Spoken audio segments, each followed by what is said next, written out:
ఒకసారి ఒక దూర దేశంలో ఒక మంత్రగత్తె ఉండేది. దాని ఉదాసీనతకు కారణం దానికి పిల్లలు కలగరని తెలియడమే. నిజానికి ఒకవేళ దానికి పిల్లలు ఉంటే అది వాళ్ళకి తన నిగూఢ రహస్యాలు, శక్తిని వారికే ఇచ్చేది. అందుకే అది నిర్ణయించుకుంది, మొదటి అమ్మాయిని అందరికీ దూరంగా తీసుకెళ్లి అచ్చు తన కూతురిలా పెంచి పెద్ద చేసేది. చెడు ఇంద్రజాలం మొత్తం ప్రదేశాన్ని అదుపులోకి తీసుకుంటుంది. ఎక్కడ మంత్రగత్తె ఉండేదో అక్కడికి కొద్ది దూరంలో ఒక రైతు తన భార్యతో కలిసి ఉంటుండేవాడు.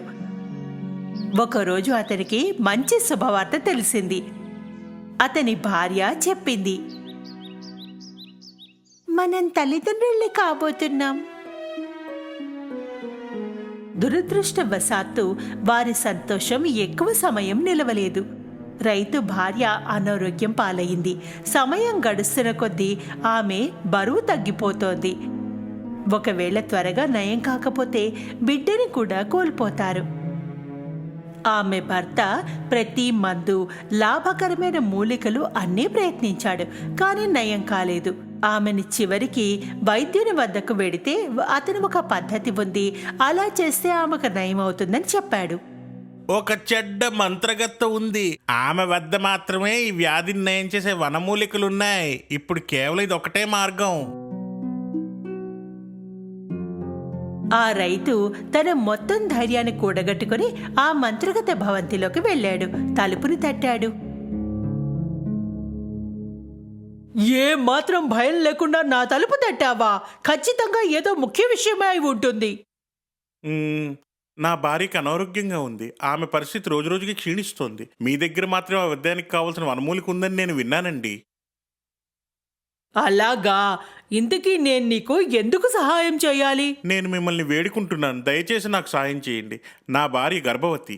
ఆమెకు చికిత్స చేయకపోతే నేను ఇద్దరినీ పోగొట్టుకుంటాను. అతని స్థితి గురించి విన్నాక మంత్రగత్తె తన మనసుని మార్చుకుంది. అతనికి సహాయం చెయ్యాలని నిర్ణయించుకుంది.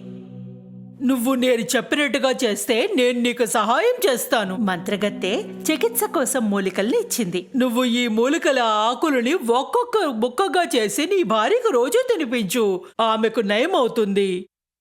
అతను ఎంతో సంతోషంగా పరిగెత్తుకుని ఇంటికి చేరుకున్నాడు. అతని భార్యకు రోజు ఆకుల ముక్కల్ని తినిపించసాగాడు. ఆమె ఆరోగ్యం మెరుగవ్వసాగింది. ఆమె కోల్పోయిన బరువు కూడా నెమ్మదిగా పెరగసాగింది.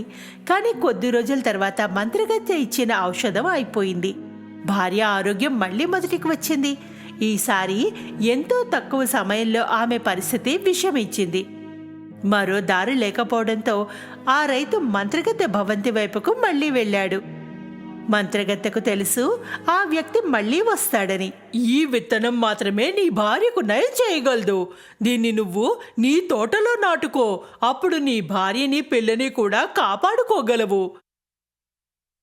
కానీ దానికో షరతు ఉంది. నువ్వు నీ బిడ్డని పుట్టగానే నాకు తెచ్చి ఇవ్వాలి. నేను నీ షరతుని ఎన్నటికీ ఒప్పుకోను. అయితే వెళ్ళిపో ఇక్కడి నుండి. మంత్రగత్తె అతని ముఖంపైనే తలుపు వేసేసింది. దుఃఖంతో ఆ వ్యక్తి ఇంటికి చేరుకున్నాడు. తన భార్యకు ఈ విషయం ఏమీ చెప్పలేడు కూడా. రోజులు గడుస్తున్న కొద్దీ పరిస్థితి విషమిస్తోంది. ఆమె బిడ్డకు కూడా ప్రమాదం కనిపిస్తోంది. రైతుకు రాత్రులు నిద్ర పడ్డం లేదు. ఒకవేళ మంత్రగత్తె షరతుని ఒప్పుకోకపోతే తన భార్య, బిడ్డని కూడా పోగొట్టుకుంటాడు. ఒకవేళ షరతును ఒప్పుకుంటే పుట్టగానే బిడ్డని ఇచ్చేయాల్సి ఉంటుంది. కానీ తన భార్య, బిడ్డ ఇద్దరూ దక్కుతారు. అందుకే అతను నిర్ణయించుకున్నాడు. మంత్రగత్తె మహలకు వెళ్ళాడు. అతను మంత్రగత్తె షరతుని ఒప్పుకున్నాడు. విత్తనాన్ని తీసుకుని ఇంటికొచ్చాడు. మంత్రగత్తె ఇచ్చిన విత్తనాన్ని తన తోటలో పాతిపెట్టాడు. విత్తనం అతి తక్కువ సమయంలోనే పెరిగి పెద్దదయింది. రైతు తన భార్యకు తను నాటిన మొక్క ఆకులు తినిపించసాగాడు. ఆమె ఆరోగ్యం రోజురోజుకు నయం కాసాగింది. మంచి ఆరోగ్యవంతమైన బిడ్డకు జన్మనిచ్చింది. కానీ ఆ రైతుకు ఇప్పుడు భయంగా ఉంది. ఎంత అందమైన బిడ్డ! ఆ రోజు రాజమహల్లో ఒక ఉత్సవం జరిగింది. రాణి కూడా ఒక బిడ్డకు జన్మనిచ్చింది. రాజు ఎంతో సంతోషంగా ఉన్నాడు, ఎందుకంటే ఇప్పుడు తన తర్వాత రాజకుమారుడున్నాడు, భవిష్యత్తులో రాజు అవుతాడు. రాజ్యంలో ప్రజలంతా పెద్ద మనసులో రాజుని రాణిని ఎంతో ప్రేమిస్తున్నారు.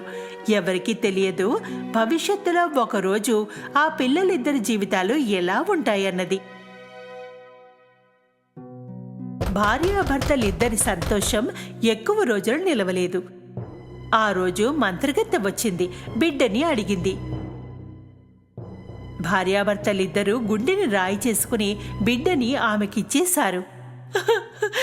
నా కూతురు, నా చిట్టి కూతురు, అయ్యో! ఇప్పటి నుండి నా కూతురు, మీరు చింతించకండి. ఈమెని చక్కగా చూసుకుంటాను, రపుంజల్ అని పేరు పెడతాను.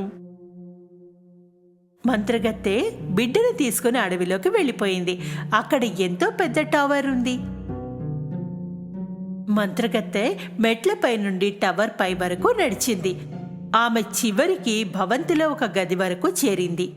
మంత్రగత్తె ఆ బిడ్డని అక్కడ పెంచసాగింది. రాపుంజల్, నా అందమైన బంగారు తల్లి. మంత్రగత్తెని తన తల్లి అనుకుని రాపుంజల్ ఆ టవర్లోనే తన జీవితాన్ని జీవించసాగింది. పగలంతా రాపుంజల్ టవర్ కిందకి దిగి మహల్ ఎదురుగా ఆడుకుంటుండేది. రాత్రి మళ్ళీ టవర్ ఎక్కి చివరి అంతస్తులో తన గదిలోకి వెళ్ళిపోతుండేది. మంత్రగత్తె రాపుంజల్ అందమైన జుట్టుని ఎప్పుడూ కత్తిరించలేదు.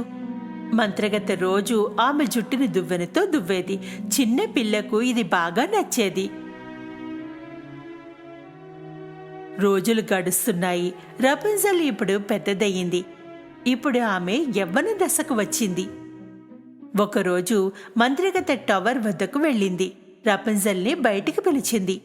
రాపుంజల్, నా బంగారు తల్లి, నీ అందమైన జుట్టుని కిందకు విసురు. రాపుంజల్ తన అందమైన జుట్టుని కిందకి విసిరింది. ఆమె జుట్టు ఇప్పుడు కింది వరకు చేరుతోంది. చాలా బాగుంది. మంత్రగత్తె టవర్ మెట్ల వరకు చేరుకుంది. మళ్ళీ చివరికి మెట్ల వద్దకు వెళ్లి తన మాయ చేత జుట్టుని మెట్లపైకి విసిరింది. ఏవో కొన్ని మంత్రాలు చదివింది. మెట్లు మాయమైపోయాయి.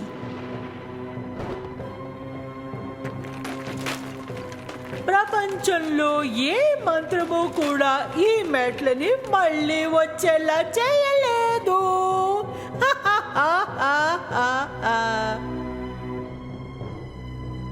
జరుగుతున్నవన్నీ ఆశ్చర్యంతో చూస్తుండిపోయింది రాపుంజల్. ఆమెకి తెలిసింది ఈ టవర్ నుండి కిందకి తనెప్పటికీ వెళ్ళలేదని. మంత్రగత్తె రోజు టవర్ కిందకి దిగడానికి రాపుంజల్ జుట్టుని ఉపయోగించేది. సాయంత్రం కూడా ఆమె టవర్ కిందకి వచ్చి రాపుంజల్ని పిలిచేది. రాపుంజల్, రాపుంజల్, నీ జుట్టుని కిందకి విసురు, మీ అమ్మ వచ్చింది. ఆమె గొంతు వినగానే రాపుంజల్ తన జుట్టుని కిందకి విసిరేది. దాన్ని పట్టుకుని మంత్రగత్తె పైకి వచ్చేది. అమ్మా, నువ్వు నన్ను టవర్ బయటికి ఎందుకు వెళ్ళనివ్వవు? నువ్వు నన్ను ఇక్కడ ఎందుకు ఉంచావు? నా బంగారు తల్లి, నేను నిన్ను ఎంతో ప్రేమగా చూసుకుంటున్నాను. అందుకే నీకు ప్రపంచపు చెడు నుండి కాపాడాలనుకుంటున్నా. రాపుంజల్ రోజంతా పాటల్లో ఉండేది. తన కిటికీ దగ్గర వాలే పక్షులతో మాట్లాడుతూ ఉండేది. మరోవైపు అదే రోజున రాజమహల్లో పుట్టిన రాజకుమారుడు కూడా ఇప్పుడు యవ్వన దశకు చేరుకున్నాడు. రాజు ముసలివాడయ్యాడు. రాజు తన కుమారుడు తన సింహాసనాన్ని అధిష్ఠించి రాకుమారుని వివాహం చేసుకుని తనకు మనవడినివ్వాలని కోరుకుంటున్నాడు.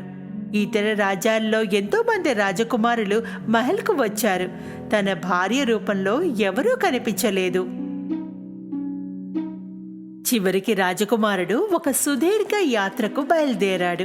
తన అసలైన ప్రేమని వెతుక్కుంటూ అడవికి చేరుకోగానే అక్కడ ఉన్న పెద్ద టవర్ వెనక దాక్కున్నాడు. అతను తన మనుషుల్ని అడిగాడు. నేను ఈ అడవిలో ఎప్పుడూ రాలేదు. పదండి, ఈరోజు ఈ అడవిని దాటి వెడదాం. ఏదైనా మంచి దారి దొరుకుతుందేమో. రాజకుమారా, ఈ అడవి మంత్రకెత్తది. విన్నాను, దీనిలో ప్రవేశించిన వారు తిరిగి వెళ్లరు అని. అలా నువ్వు చెప్తున్నావా? ఇది కేవలం పుకార్లైనా కావచ్చు కదా. నేను స్వయంగా వెళ్ళి చూస్తాను. రాజకుమారుడు తన మనుషులతో సహా అడవిలోకి ప్రవేశించాడు.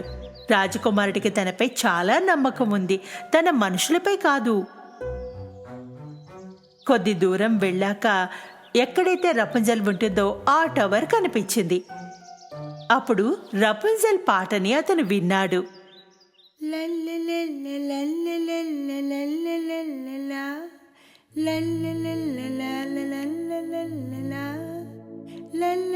ఎంత తీయటి స్వరం! టవర్ దగ్గరకు వెళ్ళాడు రాజకుమారుడు. ఆమె పాటని విన్నాడు. కొంతసేపటి వరకు ఆనందిస్తూనే ఉండిపోయాడు.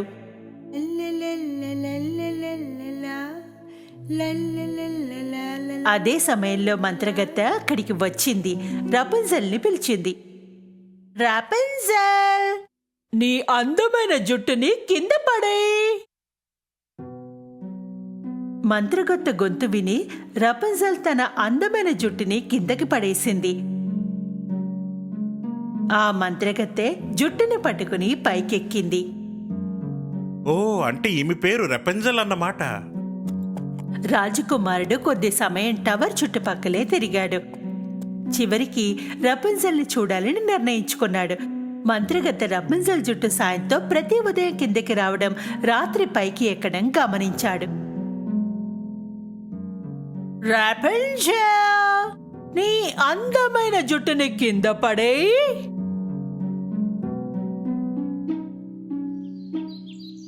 చివరికి ఒకరోజు రాజకుమారుడు తన మొత్తం ధైర్యాన్ని కూడగట్టుకుని మంత్రగత్తె లేని సమయంలో టవర్ వద్దకు వెళ్లి పిలిచాడు. రపుంజల్, రపుంజల్! రపుంజల్ మొదటిసారి తన తల్లి కాకుండా మరో గొంతును వింది. ముందు సంకోచించింది, కానీ తర్వాత ఆమె ఎంతో ఉత్సాహంతో ఎవరనేది చూడాలనిపించింది. అందుకే కిటికీ నుండి కిందకి చూసింది. ఆమె చూసింది ఒక నవ యువకుడు కింద తనని చూస్తుండడం. నువ్వు ఎవరివి? నీకు నా పేరెలా తెలుసు? నేను ఈ సామ్రాజ్యానికి రాకుమారుణ్ణి. నేను నీ అద్భుతమైన స్వరాన్ని విన్నాను. నేను నిన్ను కలవాలని వచ్చాను. అపరిచితులతో మాట్లాడేందుకు నాకు అనుమతి లేదు. దయచేసి వెళ్ళిపో. నీకు నా వల్ల ఎలాంటి ప్రమాదం ఉండదు, నేను మాటిస్తున్నాను. దయచేసి కిందకి రా, మన ఇద్దరం మాట్లాడుకోవచ్చు.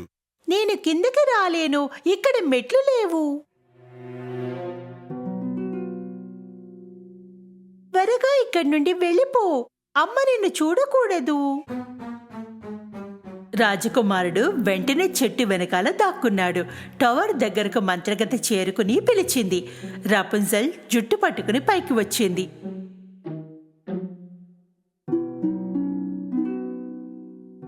రాజకుమారుడు రోజూ రాసాగాడు. ఇప్పుడు ఇద్దరి మధ్య స్నేహం పెరిగింది. ఆమెకు కూడా రాజకుమారుడి పట్ల ఎలాంటి హాని లేదని తెలుసుకుంది. అందుకని తన జుట్టుని కిందకి విసిరింది. రాజకుమారుడు ఆమె అందమైన జుట్టు పట్టుకుని పైకి వచ్చేవాడు. రపుంజల్ ఎంతో ఉత్సాహంగా ఉంది. ఆమె మొదటిసారి ఒక పురుషుడిని చూస్తోంది. ఈ రోజు రాజకుమారుడు తన ఎదురుగా నిలబడ్డాడు.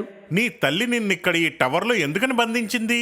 అమ్మ నాకు చెప్పింది ఈ ప్రపంచం అంతా చెడుతో నిండిపోయిందని, ఆమె నన్ను రక్షించడానికి ప్రయత్నిస్తోందని. కానీ ఇదెంత హాస్యాస్పదం! ఎందుకు ఒక తల్లి తన కూతురుని ఇలాంటి చోట బంధించి ఉంచుతుంది? ప్రపంచంలో చెడు ఉన్నమాట నిజమే, కానీ సౌందర్యం కూడా ఉందిగా.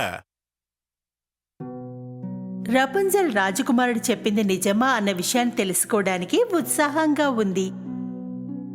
ఆమె కూడా బయటి ప్రపంచం గురించి తెలుసుకోవాలనుకుంటోంది. చివరికి ఆమె నిర్ణయించుకుంది అక్కడి నుండి పారిపోవడానికి.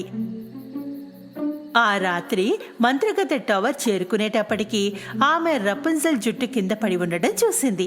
రాపుంజల్ నేను రావడం చూసి ఉంటుంది, అందుకే జుట్టు కింద పడేసింది. టవర్ ఎక్కాక ఆమె చూసిందేమిటి? రపుంజల్ జుట్టు కత్తిరించి కిటికీకి కట్టేసి ఉంది. రపుంజల్ ఎక్కడా కనిపించలేదు. ఆమె క్షణాల్లో తెలుసుకుంది రపుంజల్ పారిపోయిందని. రపుంజల్ జుట్టుని కత్తిరించి కిటికీకి కట్టేసింది. దాన్ని పట్టుకుని రాజకుమారుడితో కలిసి టవర్ కిందకి వచ్చేసింది.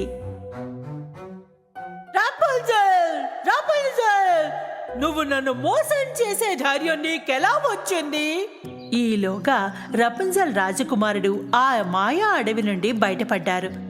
అడవి మంత్రంతో ఉన్నది అన్న మాట కూడా మంత్రగత్తె పుట్టించిన పుకారే. ఆమె అక్కడికి ఎవరూ రాకూడదని, రపుంజల్ని ఎవరూ చూడకూడదని అనుకుంది. రపుంజల్ రాజకుమారుడు చివరికి రాజమహల్ని చేరుకున్నారు. రపుంజల్తో పాటు రాజకుమారుడు రాజా రాణి ఎదుటికి వెళ్ళాడు. రాజు ఎంతో ఆరోగ్యంగా తన ఎదుటే నిలిచి ఉండడం చూశాడు. నాన్నగారు, మీ ఆరోగ్యం పూర్తిగా బాగుపడింది. ఇది ఎలా జరిగింది? ఒక ఔషధ మూలిక నీ తండ్రి ఆరోగ్యాన్ని నయం చేసింది. దాని పేరేమిటి? రపుంజల్. రపుంజల్? రపుంజల్. రాజకుమారుడు వారికి ఏం జరిగిందో అన్నీ వివరంగా చెప్పాడు. రాజు చెప్పాడు, ఒక ముసలి జంట వచ్చి ఈ ఔషధాన్ని ఇచ్చారని. వారికి ఆ చెడు మంత్రగత కథ కూడా చెప్పారు. ఎలా తమ కూతుర్ని పుట్టగానే తీసుకుని వెళ్ళిపోయిందో. రాజకుమారుడు రపుంజల్ ఆ ముసలి జంట ఇంటికి వెళ్లారు. ఆ ముసలి తల్లిదండ్రులు అందమైన జుట్టున్న అమ్మాయిని చూడగానే గుర్తుపట్టారు. ఆ అమ్మాయి తన కూతురు రపుంజల్ అని, మంత్రగత్త ఎత్తుకెళ్లిన అమ్మాయి అని. నా బంగారు తల్లి, చివరికి నువ్వు నాకు దొరికావు.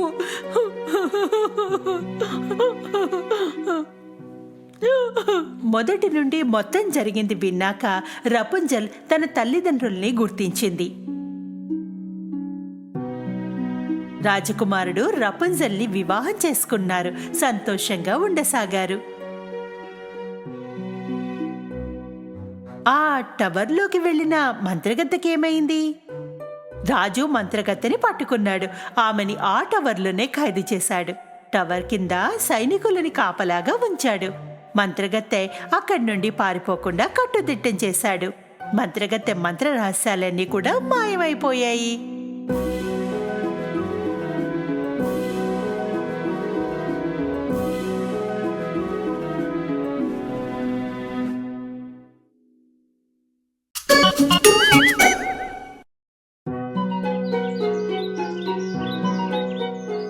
ఒక అడవిలో ఒక అసహ్యంగా ఉండే ఒక ఎలకుండేది. నిజానికి దానికి తోడేలు, నక్క, ఇంకా స్వయంగా తనంటే కూడా భయం. ఒకవేళ గట్టిగా గాలి వీచినా, చెట్టు కొమ్మ విరిగినా అది 4 వైపులా చూసేది, దాక్కోడానికి ఏదైనా చోటు దొరుకుతుందా అని. అందువల్లే చిన్న జంతువులన్నీ దీన్ని వేళాకోళం చేసేవి. అది ఎంత భయపడుతుంది! నువ్వు గాలికి కూడా భయపడతావు. నువ్వు చాలా భయపడుతున్నావు. నువ్వు చాలా భయపడుతున్నావు. నీకు చాలా భయం. ఒకరోజు ఎలుక చక్కగా తయారయ్యి అడవిలో సింహరాజును కలవడానికి వెళ్ళింది. సింహం అప్పుడే భోజనం పూర్తి చేసుకుంది. తన గుహకు ఎదురుగ్గా కాస్త కొనుకు తీయసాగింది. ఎలుక ఎలాంటి యోజన వేసి ఉంటుందో తెలుసుకోవడానికి దాని మిత్రులంతా ఉత్సాహంగా ఉన్నారు. ఎలుక ముఖంపై బోలెడు ఆత్మవిశ్వాసం ఉంది. అది సింహం నడుంపైకి ఎక్కింది. దాని ముఖంపైన బోలెడు ఆత్మవిశ్వాసంతో అది మిత్రులకు ఒక పోజ్ కూడా ఇచ్చింది. నిజానికి అది చాలా భయపడి ఉంది, కానీ ఏదైనా చేసి చూపడం లేదు. అదే సమయంలో సింహంకు మెలకు వచ్చింది. తన జూల్ని కాస్త విదిలించింది. దాంతో ఎలక భయపడి కింద పడిపోయింది. ఎలక, సింహం ఇద్దరి చూపులు కలుసుకున్నాయి. ఇతర జంతువులకు కంగారుగా ఉంది.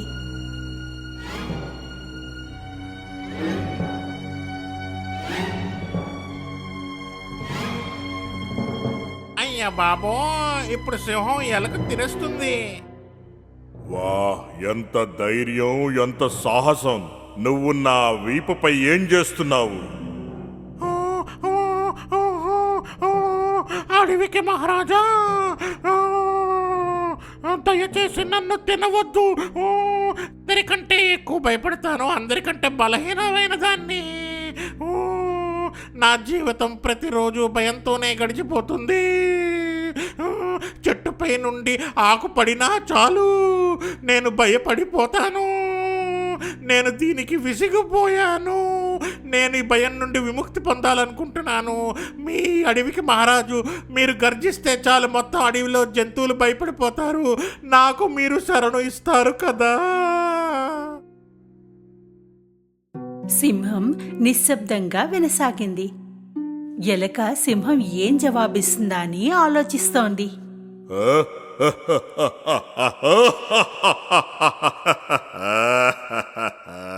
నేను నీకు ఎందుకు సహాయం చెయ్యాలి? నువ్వు ఒక మంచి కారణం చెప్పు. నేను నిన్ను ఎందుకు తినకూడదు? మీ సహాయం మీకు తిరిగి లభిస్తుంది, నేను మాటిస్తున్నాను. బహుశా ఏదో ఒక రోజు మీకు సహాయం చేస్తాను. ఎలక అలా తన మాటని పూర్తి చేసింది. సింహం ఎలా నవ్విందంటే, ఒక చిన్న చిట్టెలుక రూపంలో నాకు ఎలా సహాయం చేయగలవు నువ్వు? కాని వణికిపోతున్న చిట్టెలుకను చూసి దాన్ని తినద్దని నిర్ణయించుకుంది. దేవుణ్ణి ప్రార్థించుకో, నా కడుపు నిండుగా ఉంది. ఇప్పుడు నా ముందు నుండి వెళ్ళిపో. ఎలక అక్కడి నుండి పారిపోయింది. దూరంగా జరుగుతున్న చూసి ఎలక మిత్రులు వాస్తవంగానే ఆశ్చర్యచకితులయ్యారు. కొద్ది కాలం గడిచింది. సింహంకు ఆకలిగా ఉంది. అది అడవిలో 4 మూలలా తిరగసాగింది. కాని అది వేటగాడు పన్నిన వలలో చిక్కుకుపోయింది. అది ఒక పెద్ద వలలో చిక్కుకొని గాలిలో వేలాడింది. అది వల నుండి తప్పించుకోవాలని ప్రయత్నించింది, కానీ అలా చేయలేకపోయింది. అది అడవికి రాజు. అందువల్ల ఒకవేళ సహాయం కోసం అరిస్తే అవమాన పాలవ్వాల్సి వస్తుందని తలచింది. వేటగాళ్ళందరూ వింటారు, వేగంగా నన్ను తీసుకుని వెళ్ళిపోవడానికి వస్తారు. ఇలా ఆలోచించి ఎదురు చూడసాగింది. ఈలోగా అడవిలో ఇతర జంతువులు సింహాన్ని చూశారు. కానీ ఎవరూ కూడా దాని దగ్గరికి వెళ్ళడానికి ధైర్యం చాలలేదు. అటుగా వచ్చిన ఎలక సింహాన్ని చూసింది. దానికి సహాయపడాలని నిర్ణయించుకుంది. అది తిన్నగా దాని దగ్గరికి వెళ్ళింది. అది సింహం పొడవైన తోక పట్టుకుని పైకెక్కింది. వలని చేరుకుని కొరకసాగింది. అదే సమయంలో బన్నీ కూడా అక్కడికి వచ్చింది. మిత్రులారా, త్వరగా చెయ్యండి, వేటగాడు వస్తున్నాడు. ఇతర జంతువులు 4 వైపులా గుంపులుగా చేరారు. ఉన్నట్టుండి వేటగాడి శబ్దాన్ని విని అటువైపు పరిగెత్తాడు. అక్కడ ఎలక దృఢంగా వలని కొరకసాగింది. చివరికి వల విడిపోయింది. సింహం పడిపోయింది. అక్కడి నుండి దూరంగా పారిపోయింది. నా నడుంపై గెంతు, ఇక్కడ నుండి వెళ్ళిపోదాం. ఎలక సింహం నడుంపైకి ఎక్కి గంతింది. అక్కడి నుండి వాళ్ళు వెళ్ళిపోయారు. హాయిగా శ్వాస తీసుకుని ఇద్దరూ కలిసి గుహని చేరుకున్నారు. సింహం మోకాళ్లపై కూర్చుంది. ఎలక గంతి కిందకి దూకింది. నువ్వు నాకు ఏదో రోజు నాకు సహాయం చేస్తావని చెప్పినప్పుడు నేను నిన్ను నమ్మలేదు. నేననుకున్నాను ఒక చిన్న ఎలుక ఎలాంటి ఉపయోగం లేదిది అని. కానీ ఈ రోజున నువ్వు నా ప్రాణాల్ని కాపాడావు. నీకు ధన్యవాదాలు. నాకు చాలా సంతోషంగా ఉంది మహారాజా. ఇప్పుడు నువ్వు నేనంటే భయపడాల్సిన పనే లేదు. నిజానికి నువ్వు ఎవరికీ భయపడనక్కర్లేదు, ఎందుకంటే నువ్వు ఒక సాహసవంతమైన ఎలుకవి. నేను అడవి రాజునైతే నువ్వు ఇప్పటి నుండి నా సాహస రాజకుమారుడివి. సింహం ఎలక నవ్వసాగారు.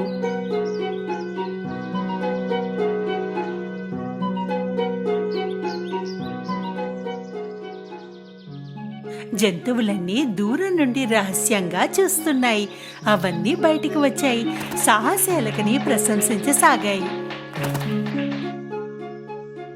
సింహం ఎలక అందరికీ మంచి స్నేహితులయ్యాయి. అడవి ఎప్పుడూ ప్రశాంతంగానే ఉంది.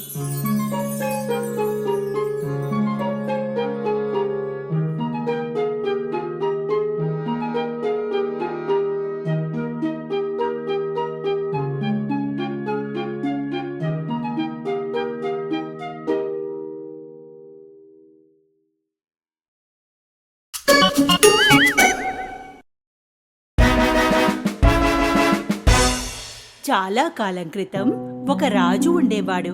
అతనికి 12 మంది అందమైన కూతుళ్ళుండేవారు.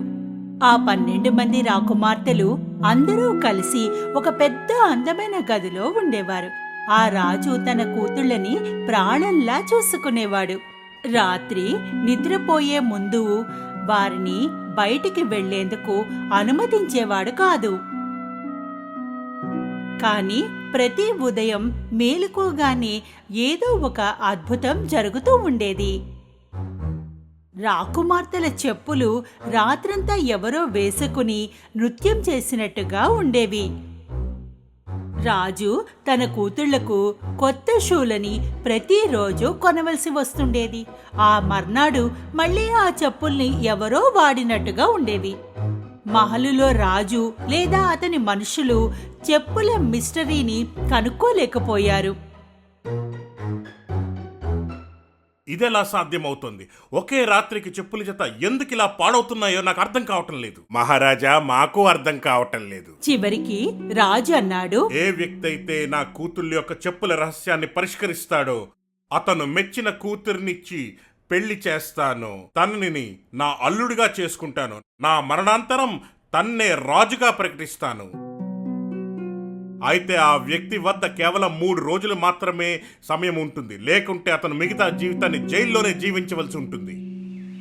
రాజ్యంలో ఎంతో మంది యువకులు, ఇతర రాజ్యాల నుండి యువరాజులు కూడా మహల్కి ఈ పని కోసం వచ్చారు. ఎన్నో రోజులు 12 మంది రాకుమార్తెల పడక గది తలుపు వద్ద కాపలా కాశారు. కానీ కాలం గడుస్తున్నా ఎవరూ ఈ రహస్యాన్ని కనుగొనలేకపోయారు. చెప్పులు అదే విధంగా ప్రతి రాత్రి వాడబడుతూనే ఉన్నాయి. చివరికి ఓ మంచి మనసున్న యువకుడు ఈ పని చేయడానికి వచ్చాడు. అతను మహల్కి వెళ్ళడానికి తయారయ్యాడు. దారిలో ఒక ముసలావిడ కలిసింది. ఆమె ఎంతో పేదదానిలా ఉంది. బిడ్డ, చాలా ఆకలిగా ఉంది. ఒక రొట్టె ముక్క ఇచ్చి నాపై దయ చూపించగలవా? ఆ యువకుడు తన సంచిలో ఉన్న ఆహారాన్నంతా ఆ ముసలి అవ్వకు ఇచ్చేశాడు. ఆ మహిళ ఎంతో సంతోషించింది. ఎందుకంటే అక్కడి నుండి అంతకుముందు ఎవరు వెళ్ళినా ఆమెకు ఏమీ ఇవ్వలేదు. ఆ అవ్వకు తెలుసు ఆ యువకుడు ఇతరులకు భిన్నంగా ఉన్నాడని. అందుకే ఆమె అతని ఇచ్చిన ఆహారానికి బదులు మ్యాజిక్ కేప్ ని ఇచ్చింది. ఈ మ్యాజిక్ కేప్ని తీసుకో. నేను నువ్వు తొడుక్కున్నప్పుడు నువ్వు మాయమైపోతావు. రాత్రి 12 గంటలు కాగానే నువ్వు ఈ కేప్ని వేసుకుని మాయమైపో. ఈ విధంగా నువ్వు చెప్పుల రహస్యాన్ని ఛేదించగలవు. అయితే ఒక విషయం గుర్తుంచుకో, రాకుమారి తాగడానికి నీకేమిచ్చినా తాగద్దు. ఆ యువకుడు ఆ కేప్ని తీసుకుని మహల్ వైపుకి నడిచాడు. అక్కడికి చేరుకుని తన రాకుమార్తెల చెప్పుల రహస్యాన్ని ఛేదించడానికి వచ్చానని చెప్పాడు. మొదటి రోజు రాకుమార్తెల గది బయట కాపలా కాస్తుండగా పెద్ద రాకుమారి వచ్చి నిమ్మకాయ రసాన్ని యువకునికి తాగడానికిచ్చింది. మీకు దాహంగా ఉందనుకుంటా, నేను మీకోసం నిమ్మరసాన్ని తయారు చేశాను, దీన్ని స్వీకరించండి. ఆ యువకుడు అవ్వ చెప్పిన మాటని మర్చిపోయాడు. నిమ్మకాయ రసాన్ని తాగేశాడు. షర్బత్తుని తాగగానే అతను గాఢ నిద్రలోకి జారుకున్నాడు. మొత్తం రాత్రంతా రాకుమారి అతని కోసం ఏర్పరిచిన గదిలో గురక పెట్టి హాయిగా నిద్రపోయాడు.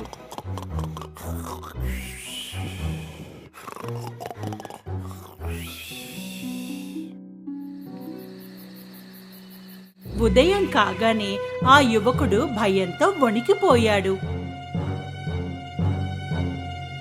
నేను మ్యాజిక్ కేప్ వేసుకొని రాకుమార్తెల గదిలోకి వెళ్ళాలి. రెండో రాత్రి మళ్ళీ అతను ప్రిన్సెసెస్ గది బయట నిలబడ్డాడు. ఈసారి రెండో రాకుమార్తె షర్బత్తుని తీసుకుని వచ్చింది. ఆ యువకుడికి కాపలా కాస్తుండగా దాహం వేసింది. అతను రాత్రి కావడం కోసం వేచి ఉన్నాడు. ఏ మాత్రం ఆలోచించకుండా అతను షర్బత్తుని తాగేశాడు. మళ్ళీ అతను గాఢ నిద్రలోకి జారుకున్నాడు. మర్నాడు ఉదయం లేవగానే అతనికి అవ్వ చెప్పిన మాటలు గుర్తుకొచ్చాయి. రాకుమారి తాగడానికి నీకేమిచ్చినా తాగద్దు. రాకుమార్తె ఇచ్చిన ఆ షర్బత్లో బహుశా నిద్రమందు కలిపి ఉంటుంది. అప్పుడే రాజు అక్కడికి వచ్చాడు. 2 రోజులు గడిచినా ఇంకా నువ్వు ఆ చెప్పుల రహస్యాన్ని తెలుసుకోలేకపోయావు. ఈ రాత్రికి కూడా తెలుసుకోలేకపోతే నీ మిగిలిన జీవితమంతా చెరసాలలోనే గడపవలసి ఉంటుంది. రాజు ఇలా చెప్పి అక్కడి నుంచి వెళ్ళిపోయాడు. ఆ యువకుడికి ఎలాగైనా సరే విషయం తెలుసుకోవాలని నిర్ణయించుకున్నాడు. ఆ రాత్రి ఆఖరిసారిగా రాకుమార్తెల గది బయట కాపలా కాయసాగాడు. ఈసారి చిన్న రాకుమారి ఆరెంజ్ జ్యూస్ ని తీసుకుని వచ్చింది.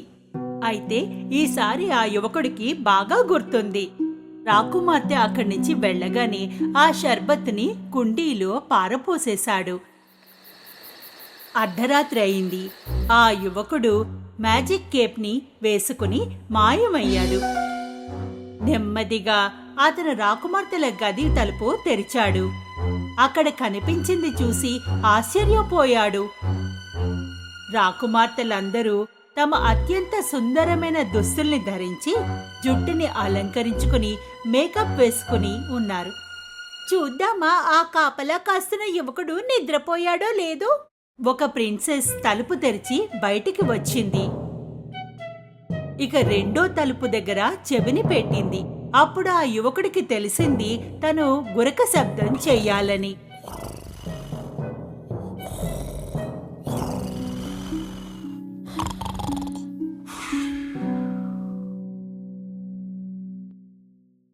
అందరికంటే పెద్ద రాకుమారి మంచాన్ని ఓ వైపుకి లాగింది. 3 సార్లు చప్పట్లు కొట్టింది. మంచానికి మరోవైపున ఒక సొరంగం తెరుచుకుంది. ఆ యువకుడు తన కళ్ళని తానే నమ్మలేకపోయాడు. ఒకరి తర్వాత మరొకరు వరుసగా ఆ సొరంగం గుండా బయటికి వెళ్లారు. ఆ యువకుడు కూడా వారి వెనకాలే వెళ్ళాడు. ఈ రహస్య సొరంగం మెట్ల వైపుకు వెడుతోంది. అక్కడ 100 మెట్ల వరకు కిందికి వెళ్తున్నాయి. యువకుడి కాలు పొరపాటుగా ఒక రాకుమార్తె స్కర్ట్ పైన పడింది. ఎవరో నా స్కర్ట్ పైన కాలు వేశారు. పిచ్చిదనా, అది నీ కాలే అయి ఉంటుంది. మెట్లు దిగగానే వాళ్ళు అడవికి చేరుకున్నారు. వాళ్ళు అందమైన వెండి కొమ్మలు ఉన్న ఎత్తైన చెట్లని దాటి వెడుతున్నారు. యువకుడు ఒక కొమ్మని ఉంచుకొని వెనకాలే వెళ్ళసాగాడు. చాలా సమయం నడిచాక ఆ రాకుమార్తెలు ఒక నది ఒడ్డుకు చేరుకున్నారు. ఆ నదిలో 12 నావలు ఉన్నాయి. అందులో 12 మంది రాకుమారులు వీరి కోసం వేచి ఉన్నారు. ఆ రాకుమార్తెలు నావలోకి వెళ్లి కూర్చున్నారు. ఆ యువకుడు చివరి నావలో కూర్చున్నాడు. నావ బరువుగా ఉంది. ఇంకెవరో కూడా కూర్చున్నట్టుగా ఉంది. విచిత్రంగా ఉంది. అబ్బా, కలలు కనడం మానే. నదిని దాటాక వాళ్ళంతా మెరుస్తున్న పెద్ద భవంతిని చేరుకున్నారు. అతనికి లోపల నుండి సంగీతం వినిపిస్తోంది. ఆ యువకుడు కిటికీ నుండి చూశాడు. ఎంతో మంది లోపల నృత్యం చేయడం చూశాడు. ఆ రాకుమార్తెలందరూ లోపలికి వెళ్లి నృత్యం చేయడం మొదలుపెట్టారు. వారు నృత్యం చేసి అలసిపోతున్నారు. మళ్లీ నృత్యం చేస్తున్నారు. అందువల్ల వారి చెప్పులు అరిగిపోయి ఉన్నాయి. యువకుడు ఆకలికి తట్టుకోలేకున్నాడు. అందువల్ల అతను టేబుల్ పై ఉన్న కేక్ ముక్కని తిన్నాడు. అందరికంటే చిన్న రాకుమారి దీన్ని చూసింది. నా కేక్ గాల్లో ఎగిరిపోతోంది. ఎవరో అదృశ్య వ్యక్తి తింటున్నట్టుగా ఉంది. చెత్త మాటలు ఆపేయి. యువకుడు అందర్నీ తప్పించుకుని అందమైన కప్పుని అందుకున్నాడు. రాకుమార్తెలు ఉదయం వరకు నాట్యం చేశారు. అప్పుడు వారు నావలో కూర్చొని నదిని దాటి వచ్చారు.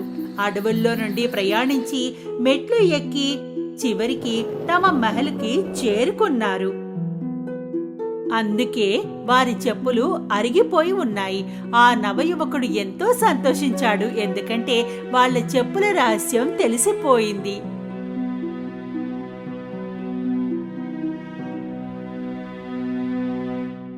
కొంతసేపటి తర్వాత రాజు ఆ యువకుడి వద్దకు వెళ్ళాడు. నీకిచ్చిన సమయం నేటితో పూర్తవుతుంది. ఈ రహస్యాన్ని కనుగొన్నావా? అవును మహారాజా, నేను తెలుసుకున్నాను. మహారాజుకి జరిగిందంతా చెప్పాడు. రాజు అతని మాటల్ని ముందు నమ్మలేదు. యువకుడు అడవి నుండి తెచ్చిన తెల్లని కొమ్మల్ని, మెరుస్తున్న కప్పుని చూపించాక నమ్మకుండా ఉండలేకపోయాడు. ఇక రాజు తన మాటని నిలబెట్టుకుంటూ ఆ యువకునితో తనకి నచ్చిన రాకుమార్ని ఎంచుకోమని ఆమెనిచ్చే వివాహం జరిపిస్తానన్నాడు. యువకుడు తనకి అందరికంటే చిన్న రాకుమారు నచ్చిందన్నాడు. ఆ 12 మంది రాకుమార్తెలు సంతోషంగా లేరు, ఎందుకంటే వారి రహస్యం అందరికీ తెలిసిపోయింది. కాని ఆ యువకుడు చిన్న రాకుమారి పెళ్లి చేసుకుని సంతోషంగా కలిసి జీవించారు.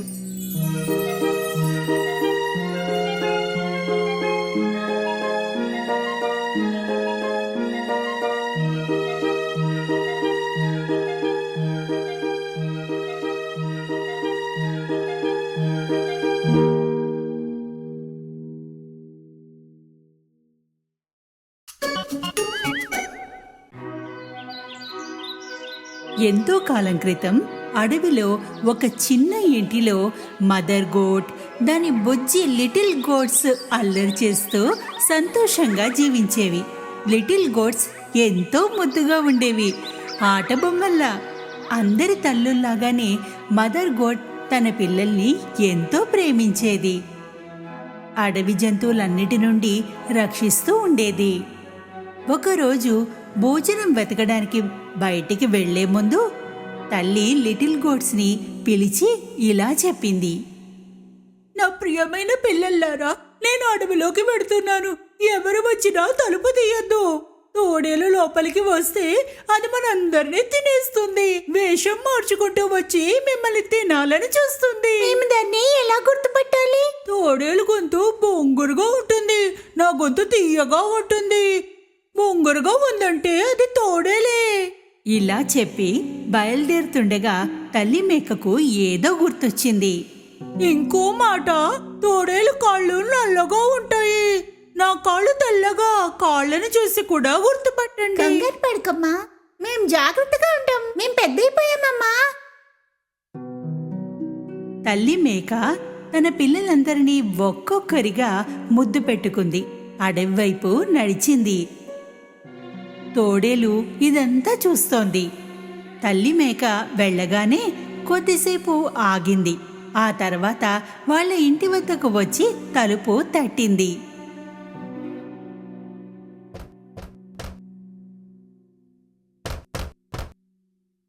ఎవరది?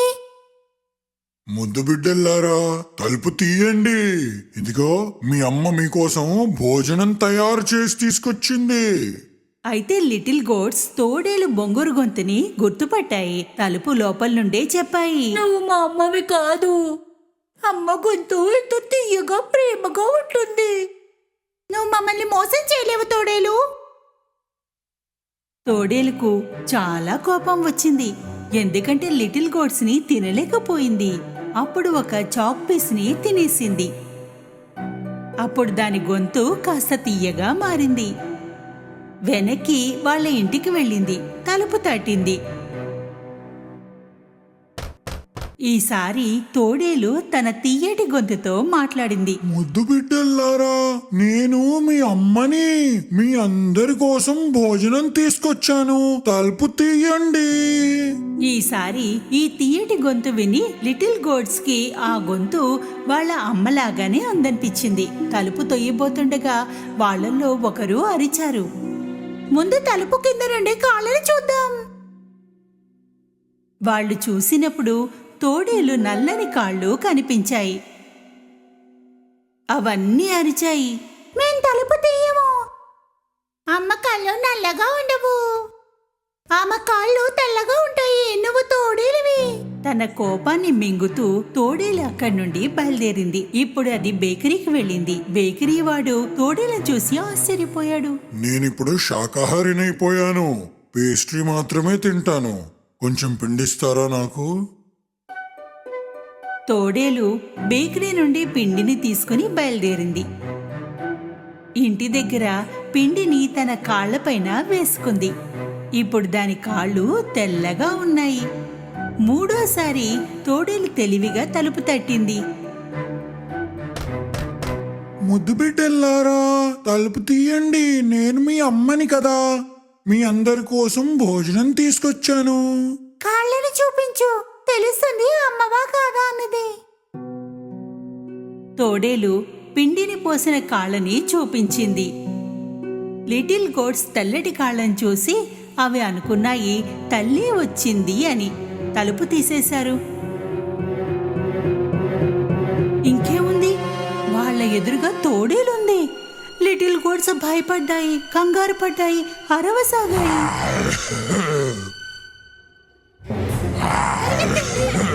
ఎక్కడి దాకా పరిగెత్తుతారు? నేను మిమ్మల్ని పట్టుకుని తీరుతా. ఒక పిల్ల టేబుల్ కింద దాక్కుంది, రెండోది మంచం పైన, మూడోది చిమ్నీ లోపల, నాలుగవది కిచెన్లో దాక్కుంది, ఐదవది అలమార్లో దాక్కుంది, ఆరవది పరదా వెనకాల, ఏడవది గడియారం లోపల. అయితే తోడేలు చాలా తెలివైంది, అందరినీ ఒక్కొక్కరుగా పట్టేసుకుంది. ఆగు, ఇక్కడ రా. నేను మిమ్మల్ని వదిలిపెట్టను. ఆగు. కేవలం గడియారంలో దాక్కున్న దాన్ని మాత్రమే పట్టుకోలేకపోయింది. దాని కడుపు నిండిపోయింది. అందుకే అది ఆలోచించలేదు, అక్కడి నుండి వెళ్ళిపోయింది. అక్కడ పెద్ద మైదానం ఉంది. అడవిలో తోడేలు ఒక చెట్టు కింద గురక పెట్టి నిద్రపోయింది.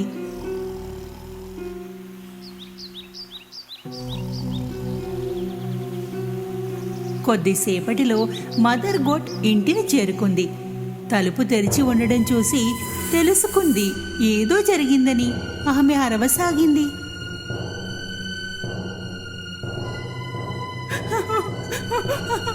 నా పిల్లలారా, ఇంటికి చేరగానే ఆమె కంగారు పడింది. మొత్తం ఫర్నిచర్ పడి ఉంది, పరదాలు చిరిగి ఉన్నాయి, మంచం చిందరవందరగా ఉంది, తలగడ దుప్పటి ఇక్కడ పడి ఉన్నాయి. మదర్ గోటుకి తన పిల్లలు ఎక్కడా కనిపించలేదు. ఒక్కొక్కరిని పేరు పెట్టి పిలిచింది, ఎవరూ దొరకలేదు. అప్పుడు ఏడో పిల్ల పేరు పిలిచింది. ఒక గొంతు వినిపించింది, నేను గడియారం లోపల ఉన్నా అమ్మా. తల్లి మేక ఆ గడియారం దగ్గరకు వెళ్ళింది. అక్కడి నుండి తన పిల్లని తీసి కౌగిలించుకుంది. లిటిల్ గోట్ తల్లికి మొత్తం జరిగింది చెప్పింది. ఆ తోడేలు వచ్చింది, వేషం మార్చుకుని వచ్చి అందరినీ తినేసింది.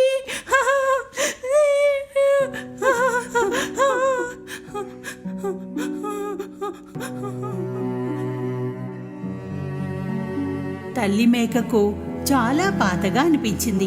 చాలా ఏడ్చింది. తన పిల్లల్ని తలుచుకుంటూ ఉన్న ఒక్క పిల్లతో కలిసి బయటికి వచ్చింది. అప్పుడే ఆమెకు నిద్రపోతున్న తోడేలు కనిపించింది. ఎంత గట్టిగా గురక పెడుతోందంటే చెట్టు ఆకులు కూడా కదులుతున్నాయి. తల్లి మేక తోడేల్ని కాసేపు చూసింది. దాని కడుపులో ఏవో కదులుతున్నట్టుగా అనిపించింది. అయ్యో భగవంతుడా, నా పిల్లలు తోడేలు కడుపులో జీవించి ఉన్నారు. అది ఒక ప్లాన్ వేసింది. ఇంట్లో నుండి ఒక సూది, దారం, కత్తెర తీసుకురా. లిటిల్ గోట్ ఇంటికి వెళ్ళసాగింది. తల్లి మేక 6 పెద్ద రాళ్ళని సేకరించింది. కొద్దిసేపటిలో చిన్ని మేక సూది, దారం, కత్తెరని తెచ్చింది. తల్లి మేక తోడేళ్ళు పొట్టని కోసింది. పైనే ఉన్న ఒక పిల్ల కనిపించింది. ఒక్కొక్కటిగా అందరూ కనిపించారు. అందరూ క్షేమంగా ఉన్నారు. తల్లి మేక సంతోషించింది. మేకలన్నీ తల్లిని హగ్ చేసుకున్నాయి.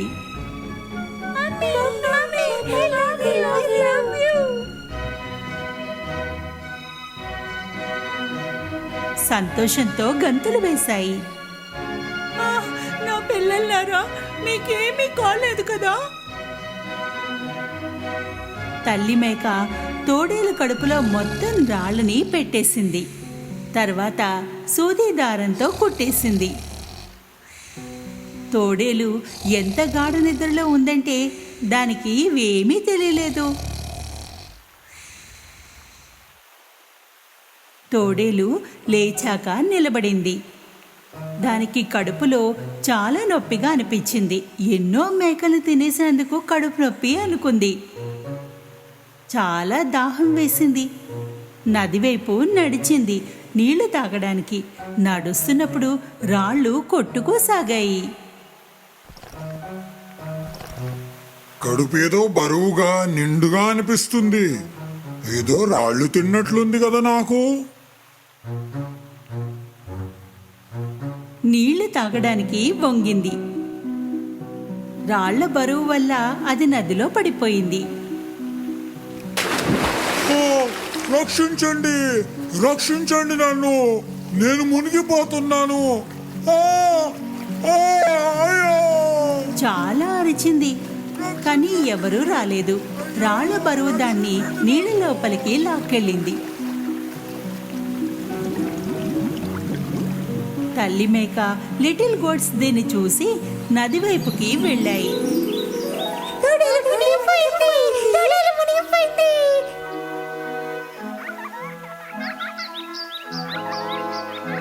అందరూ గంతులు వేశారు. ఆ రోజు నుండి మదర్ గోట్ తన 7 లిటిల్ గోట్లు జీవితం తమ ఇంట్లో సంతోషంగా సాగింది.